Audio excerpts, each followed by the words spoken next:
All right, so hello everyone. Welcome to our press conference. I would invite you to take a seat, to join us. Okay, hello everyone. I reiterate, welcome to our press conference. My name is Gadir Lavadens, Global Coordinator of the Global Campaign to Demand Climate Justice, better known as DCJ. That within the UNFCCC world, we act and we share the seat of ENGO constituency, the environmental NGOs constituency, in this COP. So, as DCJ, we see the climate crisis as a structural crisis, as part of a structural crisis that is connected with other crises and, of course, with human rights-related aspects. That's why this press conference is trying to bring all this understanding of the structural crisis together. We have two guests as panelists today. We have Sana'a, British-Egyptian filmmaker and activist, and sister of Ala Abdul Fattah, who has been imprisoned under the current regime. And we have Asad Rehman from War on Want, a climate justice coalition in the UK, and a member of DCJ. So first of all, let me just address a couple of aspects that as DCJ we consider important, because we've seen how the consistent efforts to dilute the outcomes of previous climate change conference, often driven by the world's fossil fuel addiction and intensive lobbying of big polluters. We're seeing constantly how rich countries have constantly failed to deliver on their climate finance commitments of 100 billion per year. And there's been constant pushback for a loss and damage finance facility and mechanism. At this COP, for example, loss and damage were only introduced in the agenda after consistent push of civil society groups globally. If international negotiations are to mean anything, they must deliver outcomes that will prevent catastrophic climate change. We demand, among others, the end of the pursuit and implementation of false solutions in the form of nature-based solutions, and that rich countries deliver full on their obligations to provide adequate and appropriate climate finance on the basis of countries' responsibility for climate debt and as a part of reparations to all affected peoples. We cannot let COP27 be just another COP. It must deliver a strong message to the world that the multilateral system can still play a role fighting the climate crisis. However, we're also seeing that the climate conferences are increasingly becoming spaces for greenwashing of not just the big polluters' crimes, but also of the regimes and presidencies hosting the COP. And it's imperative as a climate justice movement, we have it clear, that we stand in deep solidarity with impacted and frontline communities everywhere. Having said this, I'm going to invite our panelists to present your points. So please, I'll first invite Asad. Please, go ahead. Thank you, Kadir. So we know that the climate crisis is not an injustice in itself, in that those who are most impacted are the ones who are losing their lives and livelihoods, and they are the ones who have done the least to cause this crisis. But we also know that it amplifies every other existing inequality and injustice that is being baked into a system that sacrifices the poor, those who are black, brown, and indigenous. It already denies many in the global south that most fundamental of rights, the right to live free and with dignity. Here in this UNFCCC space, we have had to fight tooth and nail to close spaces for ourselves in this process. Our voices and demands have been marginalised and ignored. We have been locked out and debadged, forced out of rooms, while those responsible for causing this crisis are welcomed and celebrated even as they tip us over the edge of catastrophe. Here at COP27, civil society constituencies representing thousands of organisations and hundreds of millions of people are from around the world, from environmental, trade union, women and indigenous groups, are standing in support and with Allah, as we have done with all those who have been murdered for fighting and dreaming for a better world, from Berta Caceres in Honduras, Ken Saro-Wiwa in Nigeria, and Chutwati in Cambodia, and with all those who continue to stand up to these forces of injustice and who even today continue to be targeted, imprisoned, and even killed. Every week, 2 environmental defenders are murdered by those who put profit over people and planet. And the story is the same increasingly across the global north, from the United States with Keystone and the arrests of indigenous people, to the United Kingdom with climate scientists being put in prison for protesting, and new laws to restrict our right to protest. A new reality is increasing oppression of climate activists and the rise of authoritarianism and far-right governments. So on behalf of UK movements, we have a message to the UK government and to the Prime Minister Rishi Sunak.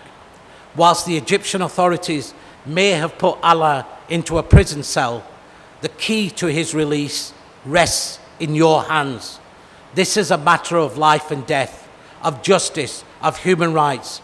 We will not accept any government, including the UK government, prioritising arms sales and trade deals over the lives of our people. Warm words is not what is needed. We demand Allah is freed and returned to the UK during this COP27. Our message is one that has echoed through the decades. They tried to bury us, but they didn't know we were seeds. No climate justice without human rights. We are not yet defeated. Thank you very much, Asad, for being so clear, so eloquent in terms of our demands and how they connect, how all the multiple crises connect. And now I'm just gonna pass it on to our next panelist and guest, Sana'a. Please, go ahead. Thank you both, and thank you everybody. Hello, and thank you very much for the global campaign to demand climate justice, for their support and for hosting me. My family and I have been so moved to see the huge support that Allah has had from climate organizations from across the world. I hope that one day we can repay you, really. It's heartwarming. At this conference, the most vulnerable are supposed to negotiate with the most powerful. So I want to say that whatever chance my brother has at surviving will come from people who are vulnerable. It will come from those paying the price for others' luxury, from those locked into a system they did not choose. Although this has been the most difficult time my family has ever faced, whatever happened, I feel like Allah has won the cause. The symbolic battle has been won by your show of support. I just hope his body and he is not sacrificed for it. He's not in prison for the Facebook post they charged him with. He's in prison because he's someone who makes people believe the world can be a better place. He's someone trying to make the world a better place. And if he could see everything that so many people have done for him, he would be comforted that he's right. I know he would be very happy. So we have not yet been defeated. But right now, all we know is that Allah stopped drinking water 50 hours ago. We don't know where he is. We don't know if he's alive. My mother waited outside the prison gates for 10 hours yesterday for her weekly letter. They didn't give her one. She's back at those gates right now. I asked the British authorities to get us some proof that Allah is alive and conscious. I did not get any response. Right here in this conference center, the Egyptian foreign minister, who is also the COP president, has been giving interviews saying there is nothing to worry about and that the prison have medical facilities. President Sisi made a commitment to President Macron that Allah's health will be preserved, and these statements really worried me. Are they force-feeding my brother right now? Is he handcuffed in a bed, put on IVs against his will? This is what it sounds like to me when they say preserve his health, but not acknowledge his hunger strike and not allow consular access. For For the entire time Alaa has been on a hunger strike, the prison refused to allow him an independent medical examination. They forged a fake medical report in July without examining him. They said he has access to 3 meals a day while he was on hunger strike. I don't trust them. My brother doesn't trust them, and he repeatedly refused their medical examination, demanding that an observer from his lawyers or the British consulate be present. This demand was never accepted. This is a man who has denied himself food for 7 months because he wants to meet with his embassy. It's a very simple ask. Just let the embassy access. If that's so, to tell me that he could now be handcuffed to a bed, being force-fed, that this is some kind of a solution is grotesque. If that's the case, then he has been plunged into an even worse nightmare than he was already in. We know that they're happy for him to die. The only thing they care about is that it doesn't happen while the world is watching. But the world is watching, and it's not only watching the Egyptian authorities, it's also watching other governments, including the UK government and other Western governments complicit in our oppression, who benefit from our oppression. Everyone always talks about how strong the UK and Egypt relationship is torturing a dual citizen part of that strong relationship. This has to end. It can end. There are 3 ways for it to end.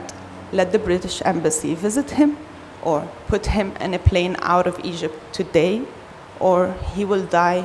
He will be relieved of this nightmare. But Alaa shouldn't be forced anything against his will. I would also like to remind that my family's ordeal it's an extreme example, but it's not the only example. There are tens of thousands of political prisoners in Egypt. There are more around the world. Climate activists get arrested, kidnapped. In Latin America, we face the same kind of oppression, and our cause is one, and I'm really, really thankful to your solidarity.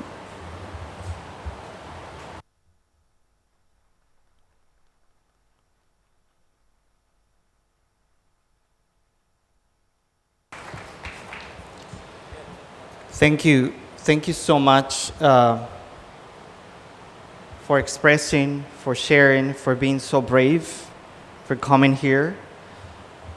What we can do is express our most profound, deepest solidarity to you now, and through you to your family, and through your family to recognize, like you said clearly, that it's not the only case. Environmental defenders, human rights defenders are being criminalized and are suffering consequences. And we as international community, with the privileges we have of being here, we have to use these privileges to make, to amplify the voices and send strong messages. Thank you. So now we open the space for some questions. We will see how many they are, but we will take rounds of 3 questions, either for Asad and Sana'a. So I would like to see some hands up to check. And if somebody will pass the mic. Please be as clear and brief as possible. Please go ahead. Thank you very much. I'm sorry, you have to identify yourself, sorry. Esme Sallard, BBC News. Thank you so much for sharing your story, Sana'a, and Asad for talking about this important topic. Sana'a, can I maybe just ask, you've spoken about the relationship between the UK and Egypt. Do you think after this COP, UK Prime Minister Rishi Sunak will continue to press Sisi on this issue, or do you think it will go away as soon as he leaves? Thank you. Let's sorry. So,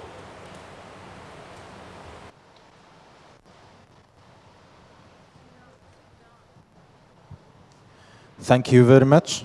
I am Amr Darwish, Egyptian Parliament.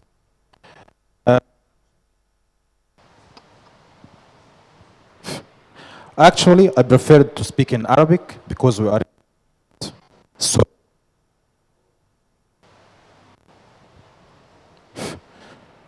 I thought it's not working, yeah? can hear me? Hello? Hello? Yes. You hear me? You hear me? No? No, actually, the other one was working better. Hello? Yes, you hear me now, okay?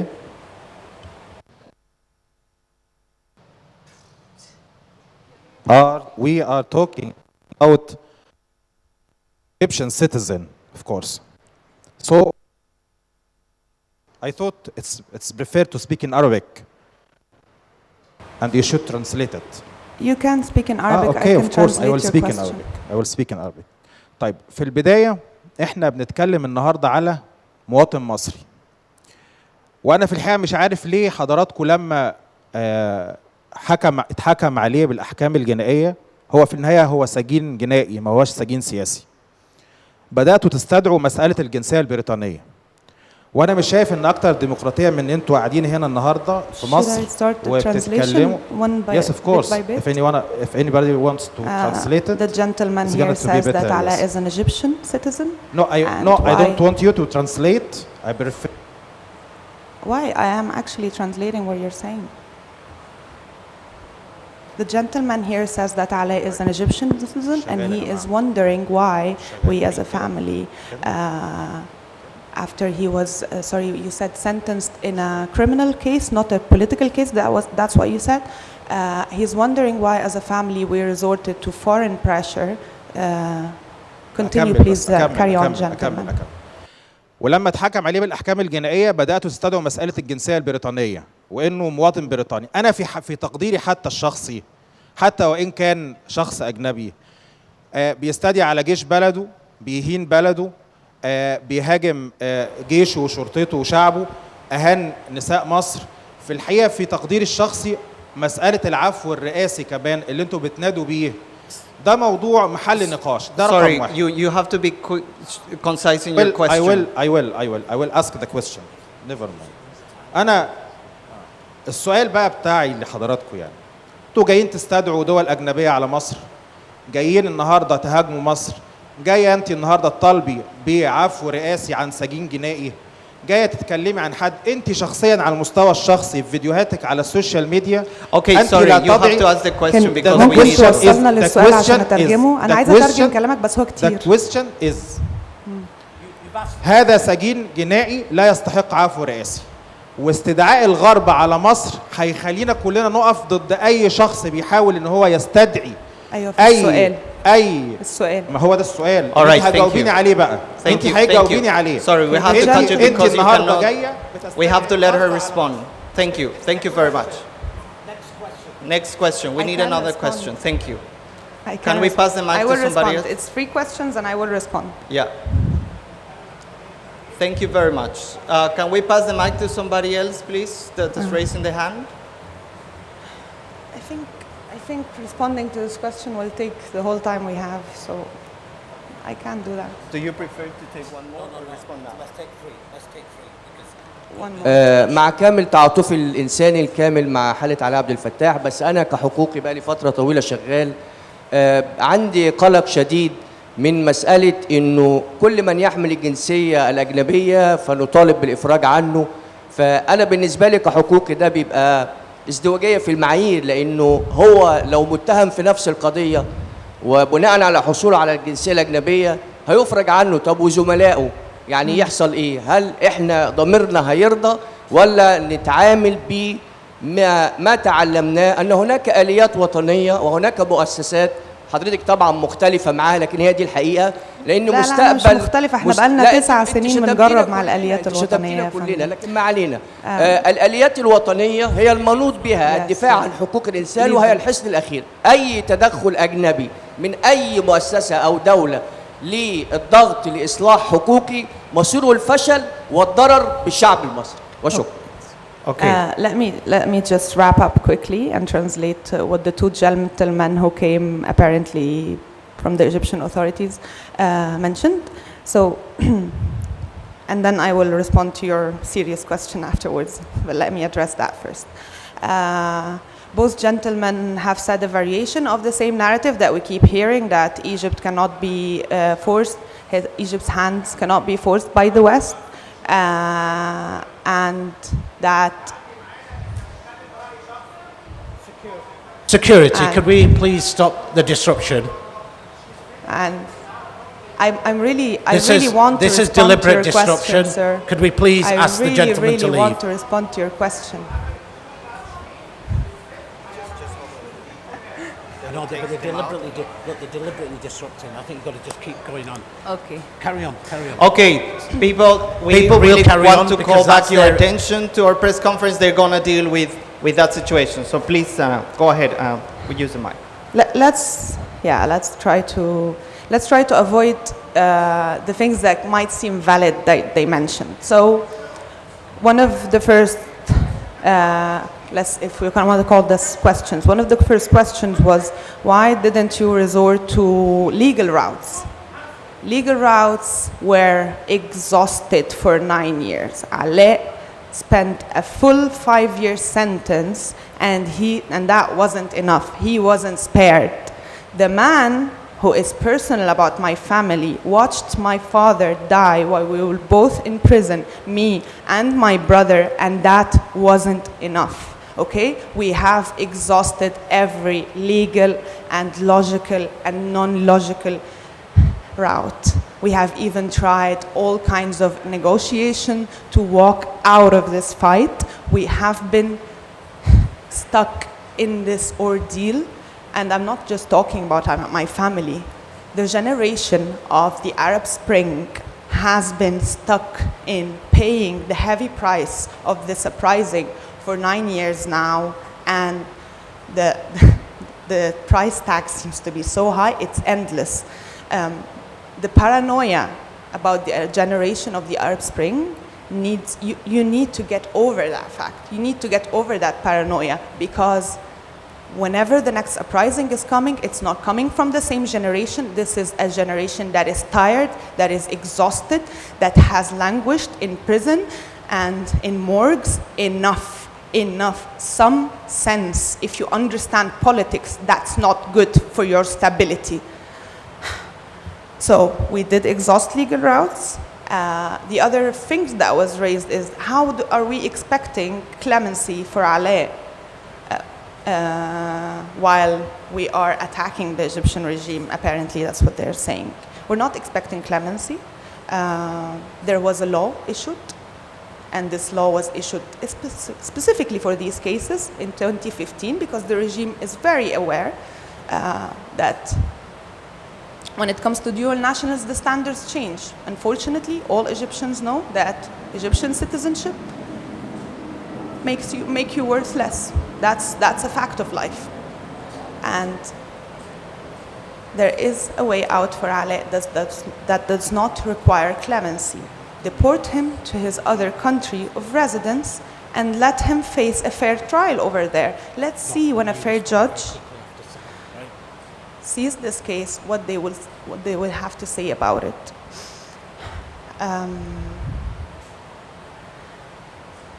Your other question was about after COP.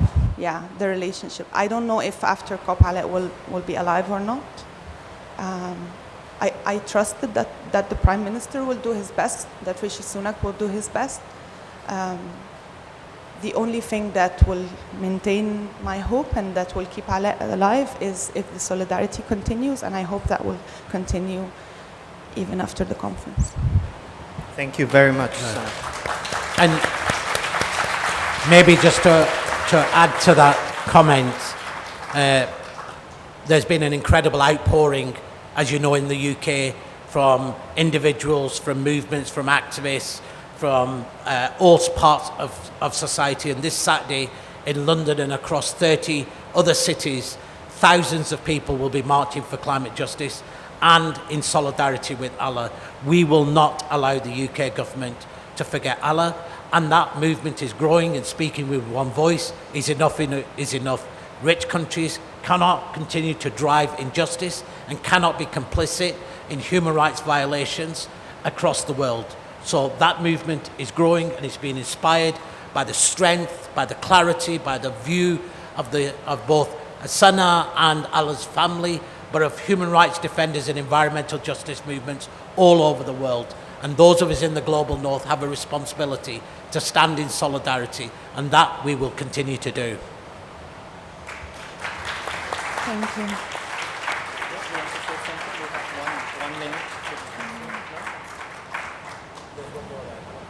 We have 1 minute.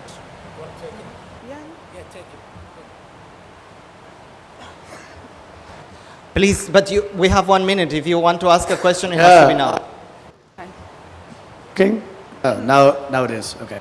My name is Ferdinand Vleugel. I work for the Dutch press agency AMP. So I have two questions for you. The first one is, have you heard from other government officials from other countries, for instance, European countries? Have they voiced their support for the case of your brother? And my second question is, do you know who the man was speaking in Arabic who was removed from this venue? Did he say who he was? Thank you. Please. We know, as far as everybody knows, we know from the press. So when other governments raise Ala, we know that from the press. We don't get much more information than what's out there. It seems like a lot of governments are raising it, but they're still timid and private about it. The man just said that he's an Egyptian citizen. He didn't say who he was. Well, thank you very much. We've reached to the limit of our press conference. Thank you for the braveness. Thank you, Assad, everybody, really. and all our solidarity. Thank you to all who were connected. Thank you very much.